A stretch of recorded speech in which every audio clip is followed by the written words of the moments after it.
Hi guys, welcome back to Class of Learning. The first video after a long time for geography students. It's time to start your preparation. Last 1 month series, last 1 month सब basic preparation क्या करनी है, कैसे clear करें concept को और हमें क्या क्या पढ़ना हो. So yes, I'm talking about human resources. आप लोगों से human resources की बात करें geography इसको बोलते हैं human geography, लेकिन बात actually हम करें human resources की.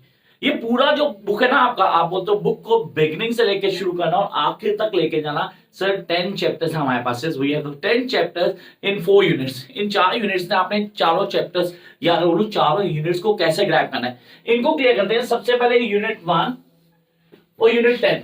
आई रिपीट, इन दो यूनिट्स को ऑन टिक कर लेना. ये चैप्टर ज्योग्राफी का तो है, लेकिन कहीं ना कहीं ये ह्यूमन एक्टिविटी को डिफाइन करता है. तो हम बोलेंगे सर बहुत ज्यादा इंप्लीमेंटेड टूवर्ड्स इकोनॉमी, अलग अलग चीजों को क्लियर करता है, आपको बताता है आपकी एक्टिविटीज क्या और काम कैसे करेंगे. तो हमें पेपर के प्रिपरेशन के हिसाब से सबसे पहले क्या करना है, सबसे पहले दो चैप्टर्स को आप क्लियर करोगे. कौन से? फर्स्ट और लास्ट, यूनिट 1 एंड यूनिट 4. आपने कहा sir first chapter human geography, nature and scope. Yes, we guys need to clear human geography. Paper के पॉइंट से ये चैप्टर लेंथी क्वेश्चन के लिए नहीं है. आई रिपीट, लेंथी क्वेश्चन के लिए ये चैप्टर नहीं है. But yes, we do have a short questions and MCQ can come from this chapter, जो आपको बहुत अच्छे क्लियर हो जाएगी. ह्यूमन ज्योग्राफी क्या है, उसका कॉन्सेप्ट क्या होता है, नेचर जब बात करते हैं नेचर ऑफ ह्यूमन ज्योग्राफी, इसकी डिटेल वीडियो आपको जल्दी मिलेगी चैप्टर वाइज. उसके लिए करना है चैनल को इमीडिएटली सब्सक्राइब कर लेना, क्योंकि अब वीडियोस रेगुलर आएंगी आपकी. तो आपका पहला पॉइंट आता है ह्यूमन ज्योग्राफी के कॉन्सेप्ट को क्लियर करना. ह्यूमन ज्योग्राफी क्या है, उसका नेचर क्या है, एंड देन मेक श्योर कि नेचर और ज्योग्राफी के पॉइंट्स याद रखना. Those who are interested to get maximum marks in geography, guys, do know that you need to write an answer in points.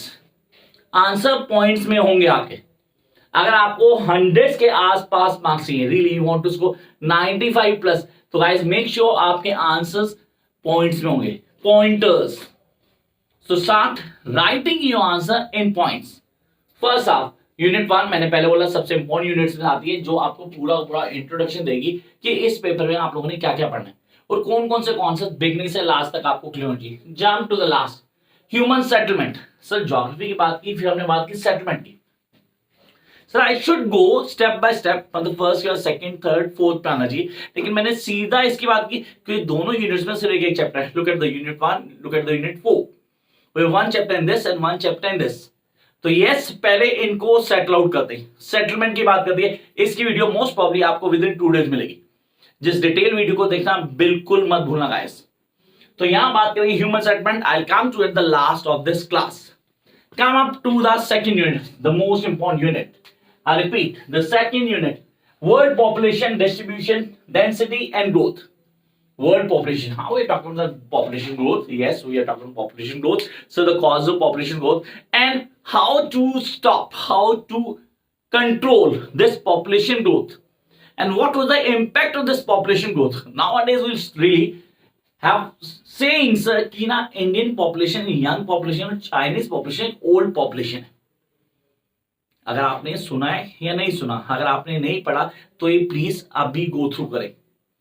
Indian population में young population कहते हैं, इसमें हम एज बार को देखते हैं. तो जब हम एज बार देखते हैं कि इस कंट्री की पॉपुलेशन कितनी है और उस पॉपुलेशन में कितनी एज बार के लोग किस बिलोंग करते हैं, this is something very important. तो अगर आप देखते हो जिस कंट्री में 13:30 की रेशियो सबसे ज्यादा पॉपुलेशन में, वो यंग पॉपुलेशन कहलाती है. Because these people are going to work. इसे लेबर फोर्स मानते हैं हम. किसी भी कंट्री की लेबर फोर्स जितनी स्ट्रांग होगी उतनी उसकी पॉपुलेशन उसके लिए पॉजिटिव रिजल्ट देगी. और जिस कंट्री में मैक्सिमम पॉपुलेशन जो बार होगा हमारा वो 50 प्लस आएगा, take an example China, in that case वो आपके लिए नेगेटिव होगा. तो आपने कहा ये कॉन्सेप्ट हमें क्लियर करना है. Yes, we guys need to clear this concept. इस कॉन्सेप्ट को समझना है, इसको पूरी तरह फॉलो करना है. तो पहला पॉइंट आ गया world population. Yes, we guys need to have an bar, एक बार चार्ट अपने पास बना के रखेंगे. जो ज्योग्राफी स्टूडेंट है और जो ड्रीम करते हैं 90 प्लस आने के लिए, गाइस घर पे एक छोटा सा व्हाइट बोर्ड, घर पे नहीं अपने रूम में, इफ योर रूम सीरियसली, तो एक छोटा सा व्हाइट बोर्ड, ऐसा व्हाइट बोर्ड मिल जाएगा, अपने घर पे रखो. एक बार चार्ट बनाओ, क्योंकि ये वो पेपर है जिसमें 120 स्कोर कर सकते हो आप इजिली. तो प्रिपरेशन आज से शुरू करेंगे. तो सबसे पहले एक पूरा ग्राफ साथ में रखेंगे, डेली पॉइंटर्स बनाएंगे. I really want the white sheet, A4 size white sheet होनी चाहिए, प्लस पॉइंटर्स क्रिएट करो चैप्टर 1 के, चैप्टर 2 के, चैप्टर 3 के। I don't want you to write an ऐसे टाइप क्वेश्चन। दोबारा बोलता हूँ, कई सारे स्टूडेंट होते हैं, कई सारी वीडियोस देखते हैं। मेरे स्टूडेंट ने मुझे बताया कि सर वीडियोस देखते हैं सर 2-2 ढाई घंटे की वीडियोस होती हैं। I am not going to make that lengthy video seriously, क्योंकि अगर इतनी बड़ी वीडियो ही देखनी होगी तो आप तो बुक उठा के एनसीईआरटी से पढ़ लोगे ना। I watch this video. आपका कॉन्सेप्ट बहुत स्ट्रॉन्ग होना चाहिए। Believe in pointers. When I am talking pointers, तो मुझे कॉन्सेप्ट क्लियर करना है, मुझे क्या क्या पढ़ना है, कौन कौन सी टॉपिक्स आपको ऑन टिप होनी चाहिए। तो यहां आगे हम पॉपुलेशन की बात करें, world population, most populated countries, ठीक है, लोकेशन वाइज सबसे बड़ी कंट्रीज, एरिया जिसको हम बोलते हैं area, and then density, then the bar, जो बार एज बार मैंने बोला उसको आपको क्लियर करना है। You guys need to clear the distribution, कहां पे कितनी है, Asian, Africa, the most populated regions of the world, ये हम सब जानते हैं। Then we have the density and growth, इसको हमें क्लियर करना है, growth referring to the population rate. Come on next one, population composition. Sir composition तो हमने यहां डिस्कस कर लिया ना सर, जब हम बात करें डेंसिटी और ग्रोथ की, तो यस उसको थोड़ा और बेसिक वे में एलोबरेट करके उन्होंने बताया, इसको बोलते हैं कॉम्पोजिशन। कहां पे कौन सी पॉपुलेशन कितनी है, उसका क्या परसेंटेज बनता है, उसको कैसे क्लियर कर सकते हैं। Major part human development. What is human development, इसका तो छोटा सा क्वेश्चन आता है, यूजली मैंने इसकी वीडियो बना रखी है। आप बोलते हो sir population growth and population development, जिस बोलते हैं ह्यूमन ग्रोथ और ह्यूमन डेवलपमेंट पे क्वेश्चन आता है। ग्रोथ एक अलग कॉन्सेप्ट है, खाली बढ़ना, हाइट का बढ़ना, छोटे से बड़ा होना, वो ग्रोथ है। लेकिन डेवलपमेंट जहां पे आपकी फिजिकल ग्रोथ के साथ मेंटल ग्रोथ को काउंट किया जाता है, जहां आपकी मेडिकल फैसिलिटीज, आपके बेसिक रिसोर्सेज जो सब आपको मिल रहे हैं वो भी ऐड ऑन होते हैं, तो हम उसकी बात करते हैं, दैट इज ह्यूमन डेवलपमेंट। और ये पेपर के पॉइंट से सबसे इंपॉर्टेंट टॉपिक है इस पूरी बुक का। आई रिपीट, ह्यूमन डेवलपमेंट, ये सबसे इंपॉर्टेंट टॉपिक है जो आप लोग क्लियर हो चाहिए। So what are the expected question for the exam? Yes, you are going to get the expected question for exam very soon on this channel only. तो उसके लिए मैंने जो बोला था वो करना बिल्कुल मत भूलना। Come up to next part, ये है सबसे important block, not important, the most important unit of this paper. आपने कहा क्यों sir, it's all about activities. आप बोलते हो एक्टिविटीज को कैसे क्लियर करेंगे, how I am going to clear the activities, primary activities. Now मैं आप लोग लेके जा रहा हूं क्लास 9 में, जहां आपने इकोनॉमिक्स पढ़ी थी फर्स्ट टाइम, क्लास 9 इकोनॉमिक्स पढ़ी थी। वहां आपने एग्जाम्पल देखा था 2 लोगों का, 2 फ्रेंड्स थे बच्चों ने जो काम कर रहे थे। Activities, primary activities, primary activities sir जो कि लैंड से मैटर करती है, नेचुरल रिसोर्सेज से डील करती है। Natural resources, agriculture, mining, coaling, fishing, sir जो भी आपको नेचर से मिल रहा है। I repeat, anything that you are getting from the nature, जो आप नेचर से ग्रैब कर रहे हो वो फिर उसको मार्केट में जाके बेच रहे हो। एनी शॉर्ट एक्टिविटी जिसके अंदर ह्यूमन एफर्ट्स इन्वॉल्व है, सिर्फ तब तक जब तक वो चीज उनको मिल नहीं जाती, उसके बाद उसमें कोई रोल प्ले नहीं करते, मार्केट में जाके बिल्कुल फिनिश गुड्स को बेच देते हैं। That is known primary activity. आप एग्रीकल्चर को लेते हो, yes you guys can take the agriculture, jump up to the next part, fishing, mining, coaling। आपने कहा ये सब भी सब जो हम बोलते हैं आजकल पोल्ट्री फार्मिंग है, वो भी प्राइमरी एक्टिविटीज का ही पार्ट है। I hope this is really clear कि आप लोग इसको फॉलो करो, कॉन्सेप्ट को लेकर चलोगे। ये सबसे इंपॉर्टेंट टॉपिक्स में एक से गाइस, इसको बिल्कुल मत भूलना। कम on next one, secondary activities. What do you mean by secondary activities? Secondary activities क्या होती है? काफी सारी चीजें दिमाग में आती है, हमें सेकेंडरी एक्टिविटी पता होती है। We guys need to know what is secondary activities, इन पे काम कैसे करेंगे। Any sort of man, I repeat, man's contribution in the resources that he or she get from the nature, उसको बोलते हो सेकेंडरी एक्टिविटी। मैन्युफैक्चरिंग, कंस्ट्रक्टिंग, किसका part है? Secondary activities का। आपने क्या किया, आपने लकड़ी ली नेचर से, उसका फर्नीचर बना दिया, now is in secondary activity. Sir secondary activity part है। सर आपने क्या किया, आपने कोई चीज उठाई, उसको मैन्युफैक्चर किया, दूसरे फॉर्म में लेके आए, उसको मार्केट में सेल आउट कर दी, तो अगेन इट्स अ कंस्ट्रक्शन, और we have the manufacturing sector known as a secondary activity. तो इसको डिटेल में, जैसे told you earlier that you are going to get the videos in detail.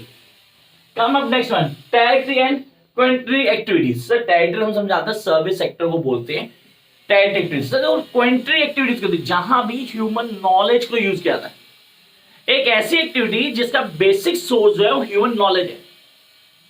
If you do have the knowledge और उस knowledge को आप grab करके आगे इंप्लीमेंट करते हो, so you get the best out of it, that is known as क्वेंटरी activities. तो ये एक्टिविटीज हमारे लिए सबसे डोमिनेंट रोल प्ले करती हैं।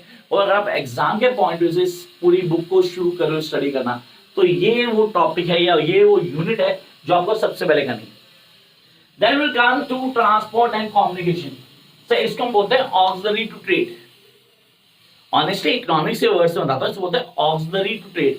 अभी ऑक्सिलरी टू ट्रेड कितना इंपॉर्टेंट है, सीरियसली कितना इंपॉर्टेंट और हमारे कितने काम आ रहे हैं। ऑक्सिलरी टू ट्रेड को पूरा डिटेल में समझना जरूरी है। ट्रांसपोर्ट और कम्युनिकेशन दो ऐसी चीजें हैं जो अगर स्ट्रॉन्ग नहीं है तो आप रूल नहीं कर पाओगे बेसिस पे। You guys need to understand कि ट्रांसपोर्ट और कम्युनिकेशन ही चीजों को डेवलप करती है। आज वर्ल्ड श्रिंक है, रीजन पहले वर्ल्ड में यहां से वहां चीज भेजना बहुत मुश्किल था। आज घर बैठे हम कुछ चीज ऑनलाइन बाहर से मंगवा लेते हैं। It is all due to the transport and communication. Seriously, earlier when I was in my 20s, on the time email was the fastest means of communication. Nowadays, say we do have phone in our hand. वो fast मैं अभी video डालूंगा, पूरे world में कोई भी कहीं भी देख सकता है। तो आपने कहा ट्रांसपोर्ट और कम्युनिकेशन का पार्ट हो सर, कम्युनिकेशन सोच रहा है टेक्नोलॉजी आईसीटी रूल कर रही है, तो ये हमारे इंपॉर्टेंट है। And then we have the last और the least, international trade. Sir wholesale retail की बात नहीं की हमने, इंपोर्ट एक्सपोर्ट और इंट्रापोर्ट की बात की। I repeat, import export and entrepot. अब काफी सारे स्टूडेंट आते हैं जो बेसिक के क्वेश्चन हमसे पूछते नहीं सर इसका मीनिंग क्या हुआ। इंपोर्ट करना है बाहर से कुछ मंगा रहे हैं, एक्सपोर्ट बाहर कुछ बेच रहे हैं, इंट्रापोर्ट सर मेरे पास माल नहीं लेकिन मुझे माल भेजना बाहर, तो मैं क्या करूंगा, इससे माल मंगवाऊंगा, अपने पास आऊंगा, अपनी लेबलिंग करूंगा और बाहर भेज दूंगा, दैट इज इंट्रापोर्ट। तो ये वो एक्टिविटीज हैं जो हम लोगों को बहुत अच्छे से क्लियर होनी चाहिए। हम इसको समझते हैं and then we rule out the basic norms. चीजें कैसे बदलेंगी, हम कॉन्सेप्ट को कितना स्ट्रांगली डील करेंगे और हमारे लिए कौन सी फ्रूटफुल होगी। आई रिपीट, हमारे लिए कौन सी कितनी फ्रूटफुल होगी उसके ऊपर काम करना, ये कहलाता है इंटरनेशनल ट्रेड का major role. Then come to last sector, मैंने कहा था मैं at the end of this video जरूर आऊंगा इसके ऊपर, human settlement. Yes this is really important, human settlement. Now days will see migration. Daily news में आता है कि इंडियंस इतने माइग्रेट हो गए, lots of real business tycoons of India real migrated to that country, to that country. Human settlement है भाई, वो ये भी दिखाते हैं कि आपको कि नहीं दिखाते कि बाहर की कंट्रीज के लोग इंडिया में माइग्रेट हुए, या खाली यही देखते हो कि खाली इंडिया के लोग ही बाहर गए।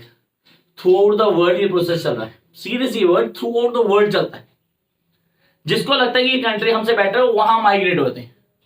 तो सॉरी टू से really this really important that हम जिस कंट्री में रहते हैं वो ऐसी कंट्री नहीं कि लोग यहाँ से माइग्रेट करेंगे, वो तो यहाँ भी माइग्रेट करते हैं। तो आपने ह्यूमन सेटलमेंट है, ये this is all about human settlement.